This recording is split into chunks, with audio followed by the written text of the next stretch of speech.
All right, thank you for coming back from the commercial break. According to a recent Vanguard survey, 84% of Americans have a financial resolution for 2026.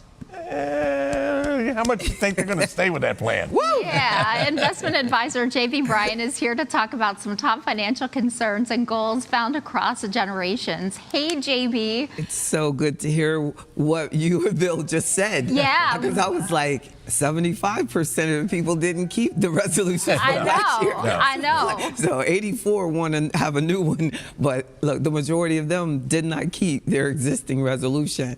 But it's not over till it's over. It's not over till it's over. And there, you can at least have the goal. That's right. And there are some that, they go across generations from the new investors to the seasoned ones. So true. And one thing they all have in common is economic concerns, which I thought was interesting because, I've been doing this a long time, over 30 years, and somebody needs to tell them you'll always have economic concerns, right? That doesn't go away. The one thing that I have found to be true, but it is interesting that even our young people are worried about the economy and the uncertainty. But is that the motivation? Is that we keep hearing it on the news and everybody's really like... Well, I think, no, actually, according to the survey, their motivation is to have an emergency account and that they want to appeal to, which is good. They want to solve that challenge of feeling uncertain and not knowing what is to be. We don't know what is to be expected. They may feel like job insecurity because that was a lot of the discussion this year about people losing jobs and the government cutting back and things like that. So, and people coming out of college and can't get jobs, so they're learning to save, and they want to save, but they're not saving as much as they should. Yeah. Or that they even want to, I'm sure. Yeah, and then I thought it was interesting that the survey said that a big concern was that they wanted to increase their return on their savings. But as a financial advisor, why wasn't there more concern about debt? I was shocked. Like I always thought like that was like the New Year's resolution that everybody was going to say, I'm going to be debt free, but that's not the top resolution. The top resolution is that they want to have more saved.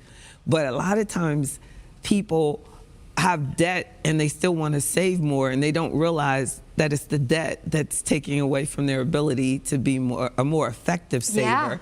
Because if you get the biggest savings return, say you get 4% on your savings, but you're paying 20% on your debt. That's not good math. That's not good math. But they might not see it because people compartmentalize things and they're thinking, oh, I have all this money over here in savings, but they don't realize that their credit cards are going up and up and up. So if we're heading into this kind of mixed messages and that people tell themselves, your job is to tell them what you just told us, that if you pay down that debt, obviously you're going to be able to save more.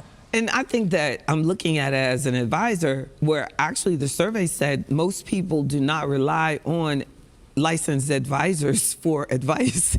They said their spouse, their friends, their family were there. They did have someone to talk to, but it was not including me. Somebody who was trained and experienced that. Yeah, so we've all had some experience with this. That's right. Some of it not so good. That's right. That's right. And some people just assume that people know more because they're older than them, or they feel that they know more because they have more things. But just because a person has more things could mean they have more debt. That's right. And that could be some bad advice. And their experiences could be out of date at this point too, because it's always changing. That's right. Yeah. But definitely, if I could advise anything, would be to do a resolution that involved looking, like totally resetting my finances, or taking a good, honest look at my assets and my liabilities. Am I in a positive position? And I think if you just say, I just want to save more, but you still have these debts that are growing and growing, that can be a problem. There's so many trick ways of doing payments instead of just buying things now. Have you seen that at the checkout? And they go, you can do 3 payments, or you can just do this, And so be very careful on what you're doing with your paycheck. Well, because I think a lot of people, I just remember even, I'm old enough to know the time of when I was balancing my checkbook every Good for month, you. but people don't do that anymore. Don't even have to. And I had a conversation That's right. with my daughter, and she didn't even really understand that the money that's linked to your debit card, that is your money. That exists somewhere. You can't just keep using Well, that. I'm glad you're teaching her. Well, you have to, because my goodness, there's right. a lot to know when it comes to right. finances. But there's millions of young people that their parents have not explained that to them. Yeah. And I was just advising my daughter over the weekend. I said, the best thing you can do is to just make sure you do not go into debt while you're in college. She's still undergrad. And because so many people are coming out of college, like, including myself. I came out of undergrad with debt. So my first goal was to get rid of all the debt.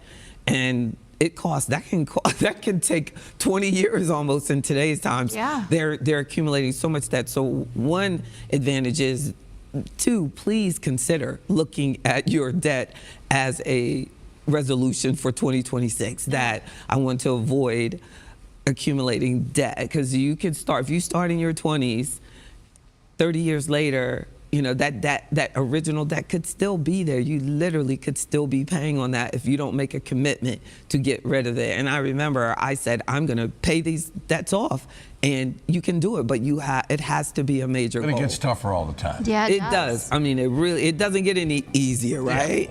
Yeah. Yes. Big thank you to our friend J.B. Bryan for coming in today. Thank you. JV Bryan offers free weekly financial workshops and webinars each Wednesday and Friday. Registration is required. For more information, you can visit our show website by later today. Virginia This